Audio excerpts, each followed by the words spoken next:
Shalom, perkenalkan nama saya Revoldi Rura dari Institut Agama Kristen Negeri Toraja, Fakultas Keguruan dan Ilmu Pendidikan Kristen, jurusan Pendidikan Agama Kristen. Hari ini saya akan menyampaikan mata kuliah Psikologi Pendidikan dengan tema teori belajar di bawah asuhan Bapak Yosef Patandu. Nah, dalam topik ini saya akan membahas beberapa tentang teori belajar. Yang pertama, teori belajar behavioristik. Nah, teori ini berfokus pada perubahan perilaku yang dapat diamati sebagai hasil dari interaksi dengan lingkungan. Menurut teori ini, belajar terjadi melalui pembentukan asosiasi antara stimulus dan respon. Penguatan dan hukuman adalah mekanisme penting dalam belajar dalam topik ini.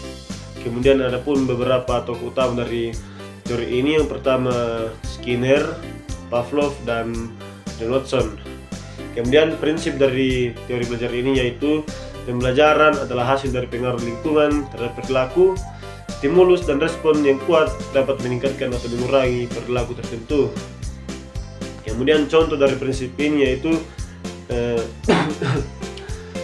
seorang anak ketika diberikan hadiah ketika ia selesai mengerjakan tugas rumahnya, ia diberikan hadiah. Nah, perilaku tersebut akan memberikan ia motivasi sehingga ia lebih termotivasi untuk menyelesaikan pekerjaan rumah berikutnya.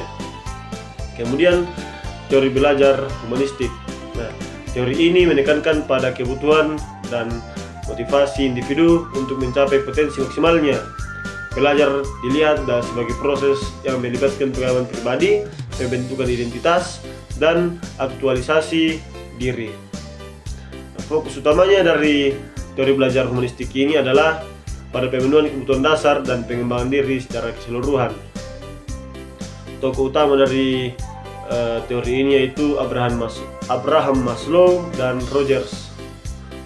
Kemudian prinsip yang digunakan dalam teori ini yaitu pembelajaran terjadi ketika individu merasa dihargai dan dapat mengeksplorasi potensi diri mereka dalam lingkungan yang mendukung. Contoh dari contoh penggunaan dari teori belajar humanistik ini yaitu ketika seorang guru memberikan kebebasan kepada seorang murid untuk memilih topik yang mereka minati dalam belajar, yang membantu mereka menjadi merasa lebih terhubung dan termotivasi dalam belajar. Kemudian masuk pada teori belajar sosial kognitif. Teori ini yang sering disebut teori belajar observasional, di mana teori ini menekankan pentingnya pengamatan dan peniruan dalam proses belajar. Individu belajar melalui pengamatan terhadap perilaku orang lain dan konsekuensi yang mengikuti perilaku tersebut.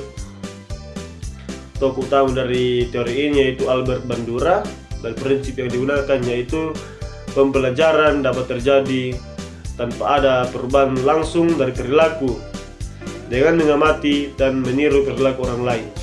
Penguatan dan hukuman juga berperan dalam pembelajaran ini. Contoh dari teori belajar ini yaitu ketika seorang anak yang mengamati temannya mendapatkan pujian karena menjawab dengan benar di depan kelas, mungkin akan menjadi lebih termotivasi untuk berusaha lebih keras dalam menjawab pertanyaan di kelas. Kemudian masuk ke teori belajar kognitivistik. Nah, teori belajar kognitivistik ini lebih berfokus pada bagaimana informasi diproses dalam pikiran individu. Pembelajaran dianggap sebagai proses mental yang aktif, di mana individu menyusun informasi, membuat asosiasi, membentuk konsep baru. Proses berpikir, memori, dan pemahaman adalah inti dari teori ini. Tokoh utama dari teori ini yaitu Jean Piaget dan Jerome Bruner. Kemudian prinsip yang digunakan dalam teori ini yaitu pembelajaran adalah proses mental yang melibatkan pemrosesan informasi, pemecahan masalah, dan pembentukan struktur kognitif.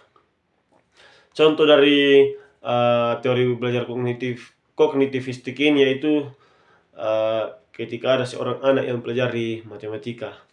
Sekian dari saya, diucapkan terima kasih. Shalom.